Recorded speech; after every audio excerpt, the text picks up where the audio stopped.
All right, well, it's about 20 something below, and I've had this buck knife out here for a while, and the steel is nice and cold.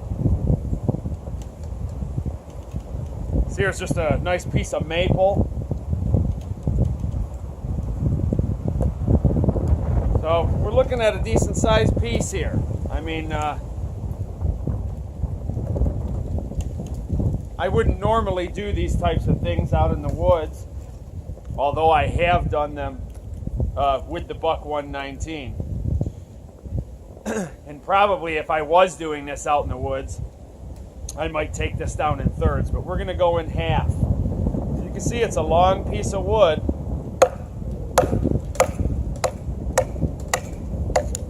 For some reason, people only think that, you know, a quarter-inch, you know, super steel is the only thing that's going to function out here for them. And many of those knives are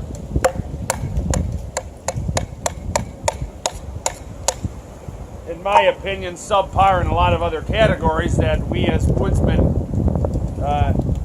would use our knife for.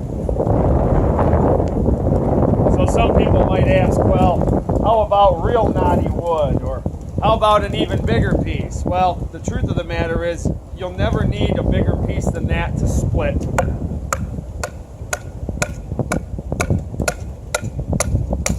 Despite what some people may say,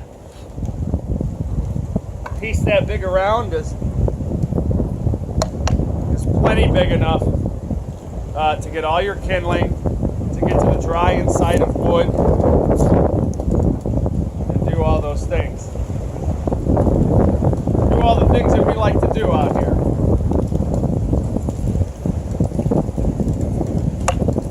Of course, anyone who's ever used a buck knife long enough knows that you can do these types of things with it.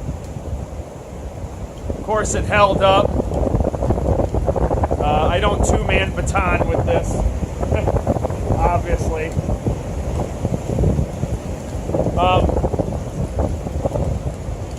Knife is it's a great blade, and for anyone who's looking for a good stout knife that's going to cross over well for them in you know, during hunting season, doing food prep, the Buck 119 is there.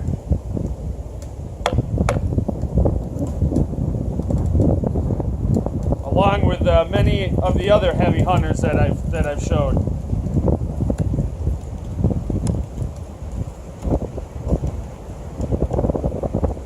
It's obviously quite cold out here, and I wanted to test this blade as it was cold. Of course, it's very, very cold on my hands right now.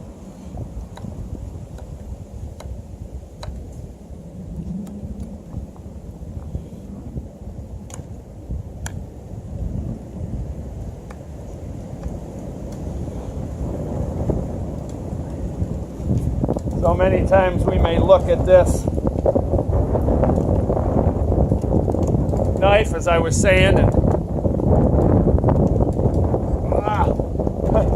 call it out for its delicate tip. This is maple. As I said, I primarily work with hardwoods, and forgive me if my camera gear, my high-tech, state-of-the-art camera gear doesn't work or stops filming because it's so cold out here. I will post the video anyways, even without a conclusion to it. There's still a tabletop review coming for this, which I'm going to do at some other time. So as you can see, I mean, I had talked about that delicate tip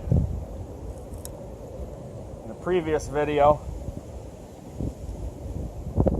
And out of all the hunting knives I have reviewed, the Buck 119 has the most delicate tip out of the ones that I've reviewed so far, and that would be out of the Puma Stag Bowie, the K-Bar Mark 1, and the Blackjack Model 125. Of course, the 125 is slightly modded and has a little bit of a more robust tip. There we go. I mean, there's a hole in a piece that's bigger than a 1/4 inch of maple in negative 20-some degree weather with an ice cold buck 119. The only thing I'm feeling on this knife right now